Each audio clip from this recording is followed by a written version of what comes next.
Let's talk to Will in California.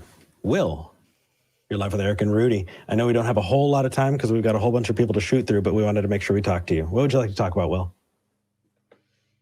Really appreciate that. What a doozy for those first two, huh? Everyone has value when it comes to shows like this. Everyone has value because Amen, brother. Everyone has value because you got to see that there are people who have some really wacky beliefs. I mean, we've had people who called in who just, you think on this face, oh my gosh, do they really think some of these things? But then you look in the comments and you talk to other people and they go, oh my gosh, that's exactly like my family member. So you show that you can have those conversations. What do you talk about? Yeah, well, I appreciate you guys are both very bright and very charitable to my brother and sister Thea, so I appreciate that.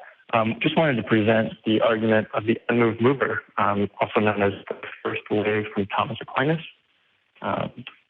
So the first premise is really just that the universe itself, as it stands currently, is finite, and the amount of material stuff in it is finite. I think we kind of agree to that, right?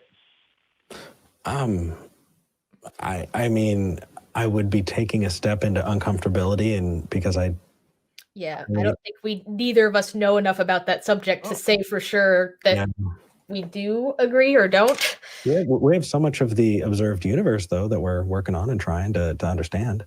But if you want to get into unmoved mover, would you say everything is contingent on something? That you follow the chain of contingency back? Some things are contingent, but that first key is really important. I mean, there's not an infinite amount of matter in the universe as it stands now. It's my understanding that the universe is still expanding, therefore it's not infinite, right? Okay, well let's follow you there. Let's take you and see where you want to go with it. Sure. Okay, great. So then the second premise, like you mentioned, it's not all things that's important. Some things change. So they move from potential to actual, to use Thomas's words. So a ball is potentially rolling when it's still, and it's actually rolling when it is rolling. It's in the act of rolling. So things move from potential to actual. That's just things change. And then the next step is things do not move themselves, but rather something else. So that ball doesn't move by itself, but rather something else moves it. Could be another ball, could be a squirrel, could be whatever you want. And then the next step. You're accounting for the squirrel, though. Is that this is. Sorry? That's okay. It was just a fun addition that you added the squirrel in. It's appreciated. So hold on. You're very welcome. So you're saying there's a finite number of things. We live in a finite universe. Mm-hmm. Things don't move themselves. Next. Right.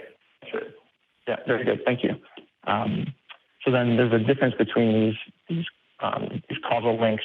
One would be accidentally an accidental series, and one is it's called different things, an essentially ordered series or a causal series. So the accidental series would be like dominoes or generations of people. Mm-hmm. Each domino leads to another one, but you don't need that domino to keep doing something in order for the other one to follow. It does its job and it's over. Just like procreating, you have your children and that's it. Your grandchildren don't depend on you to keep doing something. Right. Whereas an essentially ordered series, which is what Aquinas is talking about, that would be something like a long chain of train cars or a long line of balls or like a chandelier hanging from a ceiling. Each link is dependent on the one before it. Okay, and so if we rewind time all the way back, is that where we're going? No, see, that's Kalam, that's William Lane Craig. I don't care for those very much. I think that's wrong.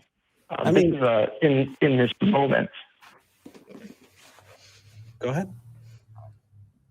Sorry, in this exact moment, as you see a chain of things happening, something must be sustaining that chain because of the essentially ordered series, not the accidental series, the essentially ordered series.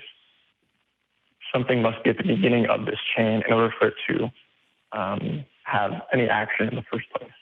Okay, so if we wouldn't we need to be looking back? So I came from my parents, they came from their parents, go all the way back to the beginning, go all the way back to abiogenesis, go all the way back to the formation of the planet, go all the way back to t=1, right? Or where so that would be the time. That's the temporal argument with an accidental series. I don't want to talk about that. That's Kalam and William Lane Craig. This is like as we actually, Kalam is very specific, that which begins to exist. Anyway, so maybe I'm not understanding. I'm probably cutting you off. I know we're really limited on time, but I want you to present it in a way that I can understand, because I feel like I'm not getting it. Yeah, sorry. So the essentially ordered series, like right now, not going back in time, but simultaneously, there's a chain of events. Something is, you see a ball rolling, a line of balls rolling, or a line of train cars moving. That chain cannot be infinite. That would mean, if it was infinite, that there's an infinite number of material things in the universe, and that doesn't seem to be borne out by the evidence. And also, the second point is that you need something to start that action. Those acts things don't move themselves; they need something else. I don't have a first unmoved mover. I don't necessarily follow where you got the part about infinite objects or whatever it was. I don't necessarily follow that part, but I don't think that's not the important part anyway. We're mostly focusing on the unmoved mover bit, correct? That's where the God argument comes from, right? It's really the linchpin. The unmoved mover the infinite regress is the linchpin. I think that's where most of the debate happens. An infinite regress is impossible in an essentially ordered series. That's the linchpin. I guess for one thing, I'll say that not that this means a whole lot, that I have heard that is not necessarily impossible. There's theories or whatever, but even so, I mean, to intuitively, you're right. That doesn't really make sense. But even if that is the case, what does that mean for God? Does that mean that? Yeah. What does that mean? Yeah, good question. It certainly doesn't get us the Abrahamic God of burning bushes and talking snakes. What it does get us is an immaterial thing that is eternal. It's always been, and it's omnipotent. It's holding everything in existence. It's all powerful. There's nothing that holds it in existence. It is the ultimate source of all existence, power, action, whatever.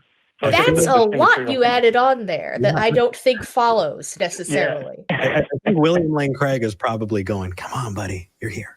You're home. Yeah, I was totally with you up until, except that this thing has to have all of these properties, because I don't think that necessarily follows. I mean, you can say that you think that it does have those properties, but I don't think that, you're trying to make this sort of like logical syllogism. I don't think that follows the other premises at all. Fair enough. If only I could speak it into existence. The immaterial part is probably the most controversial, so let's just stick with that. So all matter. Okay, go ahead. Immaterial. So are you going to prove that immaterial things can affect material things? A little bit different. Just that all matter is subject to change. Therefore, the unmoved mover must be immaterial, because we need something that's not subject to change, right? No. Well, so just because you need a thing doesn't mean that it's there. It's just. Well, it needs to solve infinite regress. I also think you're kind of basing, immaterial things, material things. That's all how our universe works. If the start of our universe came from outside of our universe, it doesn't necessarily have to work that way, does it? I mean, it doesn't have to follow the laws within necessarily. I feel like we're making a lot of assumptions about things outside of our known universe, how they have to work, which we literally can't know because it's outside of our universe, so we have no idea. Right? Sure. But I think the world is reasonable. We can make rational statements about the world, but I hear what you're saying. We're talking about. Yeah, we're talking about outside of the world, outside of what we can understand. Sure, but I want to make sure that we're not talking about something back in time. I'm talking right now. This is a chain of events simultaneously happening. So this chain of a train cars or a chandelier on a link of chains is happening currently, and each link is dependent on the other one. Yeah, and all of those things are accounted for. So where's your God right now? How is your God holding up the fabric of existence so those things can happen? And why is that God necessary for it? Because you can't have a centrally ordered series be an infinite regress. So hold on a second.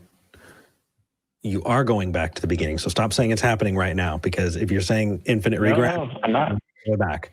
If you don't like an infinite regress, then please either say, I don't know, or come up with something that doesn't leave you with an infinite regress. It's a problem and it sucks. But just saying, well, we're going to put our flag here and give that the exemption, it's special pleading. And I don't like it, you don't like it, nobody likes it, don't do it. It's not not becoming, because then we could, let's just follow that back. Who created that God? Who created that God's God? It's turtles the whole way down. I mean, there are so many turns of, there's so many different ways of saying it. Just because you don't like it doesn't mean. I want to make sure that infinite regress is often, in common parlance, referred to temporally, but I'm talking materially. We can't have an infinite regress of things pushing each other. Okay, hold on. Morally and materially, you're talking about time and material. Are you saying that time and material exist without each other? I'm saying that sometimes people say infinite regress with this argument in terms of time, and I hear you there. I'm not talking about time. When you're talking about things pushing each other, though, don't they have to push each other in a sequence? Like, does that not involve time? It may have involved time at some point, but right now, so the common thing that Aristotle and Aquinas use is a man pushing a stick down a path, and using a stick to push a rock. That rock is pushing another rock. And so you just have this infinite line of rocks. We can't have infinite rocks.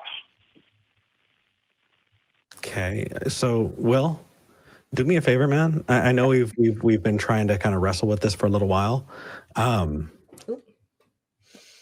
I want you to call back and see if you can phrase it a little differently, because I want to understand what you're saying. And maybe for my part, I will watch this episode back and re-listen and try and get what you're saying. But right now, I think it's either flying over my head or there's something very obvious here, because from where we're sitting, it's saying there can't be an infinite regress, and that's the evidence of God. And that's just not how evidence works. I hear you. I think the time crunch may have gotten to both of us. I highly doubt that it went over your head. It's a big head you got. So yeah, you've always got the disadvantage as the last caller. It's like, okay, I got to make this as succinct as possible. And yeah. But you're welcome to call back. And thank you for waiting for so long on the line. Thank you very much. Take care. No problem, Eric. Take care.